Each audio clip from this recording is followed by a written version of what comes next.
All right, Terrance Roberts, What's up, bro? interviewed by E.D.I for VladTV. Yeah, I'm glad to be here. Man, it's a pleasure having you. Thanks for pulling up. Man, I'm blessed. Yeah. This has been a long road to get to VladTV. And we made it happen. It takes a lot. It ain't easy. That's what a lot of people don't realize. It ain't, Yeah. But let's get right into it, man. Yeah, let's because do it. your story is an epic one. And I wanna help share it with the world. Yeah, let's do it. Yeah, so Terrance Roberts, born 1976, Denver, Colorado. Talk about your upbringing a little bit, man. In the documentary, The Holly, which we're gonna get into, great documentary that people can go watch right now as we speak.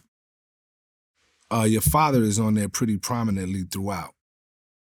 He was a pastor. Talk about your childhood a little bit, growing up in Denver. I'm from Northeast Denver, mainly the area of Park Hill, which is just east of Colorado Boulevard. But if you from Northeast Denver, we from all of them. You from the 5 Points, Park Hill, Montbello, Green Valley Ranch, and there's even another city called Aurora, which is just outside of Denver, but we claim Aurora too. So my community, Park Hill, was mainly 100% Northeast. Park Hill was African American. Gentrification started coming later on, but in the 70s, early 80s, and 90s, it was all black.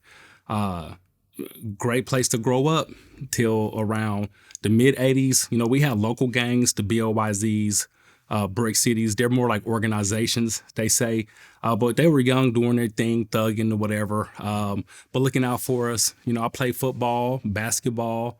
I played baseball. I even played soccer one year. Tried out sports. I wasn't all that good. I wasn't the worst, but I wasn't the best. You know what I mean?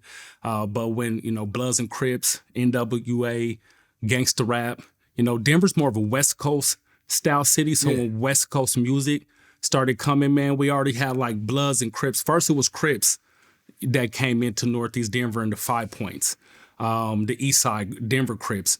But as they started growing, we started getting Bloods, and Park Hill was pretty much in Park Hill was like whatever they are, we aren't, because there was always this community rivalry.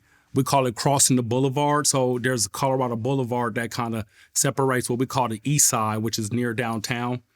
Park Hill is also on the East Side, but it's like its own community. So there was always this African American community rivalry, sports, local gangs that weren't murdering each other yet.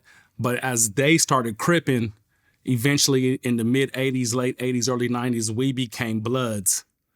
And do you think that happened? Do you think that happened after the Panthers eventually? Because it was a hub for the Panthers as well, the Holly, right? Yes, sir. And then, eventually they get shut down like most of the Panther sets across the country due to COINTELPRO and the FBI and their efforts. Do you think that vacuum opened it up? Definitely. For the gangs. So on a smaller spectrum, Denver is a lot like Los Angeles. And I've been coming to LA for almost 20 years, off and on. And even with the mountain landscape, it kind of looks similar except for the palm trees in Colorado.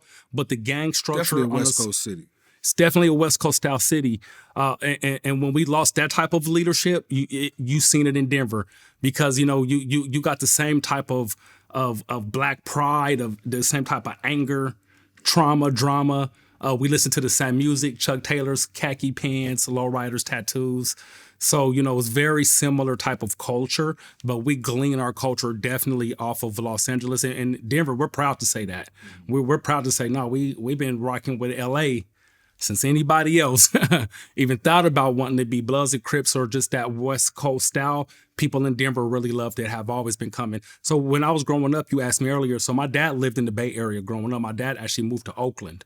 So like I visited my dad, he lived in Oakland, lived in San Francisco. He lived like right off of MacArthur, like up in the hills. So I would be out there with my dad or be in San Francisco, but he'd be out doing his thing. So I go hang out with my cousins. I'll be on MacArthur or International, it'll be 2, 3 o'clock in the morning. And we got fruit bags. We got, sacks, stealing fruit out of people's trees in their backyard. So I knew what it was like on the West Coast, but then being in Denver, it was very much similar. So once we lost that leadership, it definitely created a vacuum of, well, what's next? And once everybody started really getting with the thug life, with the gangsterism, when crack cocaine came, when the music came, just like everywhere else, man, Denver fell right in line with it. So like I said earlier, first the Crips came, and then they were like beating people with golf clubs. If you wasn't cripping, you was in trouble. Other neighborhoods around Park Hill started also adopting the Crip identity, but they weren't the Crips from the east side, from the 5 Points. So they were fighting, but we were becoming Bloods out of Park Hill. Now there's other Blood communities now. All of it has gotten really bigger, but mid 80s, late 80s. And I didn't even start wanting to be a Blood until like the late 80s. And I didn't officially become a Blood till 1990. And I was 14 years old. But kind of similar story.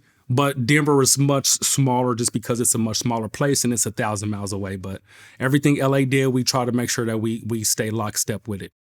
No doubt.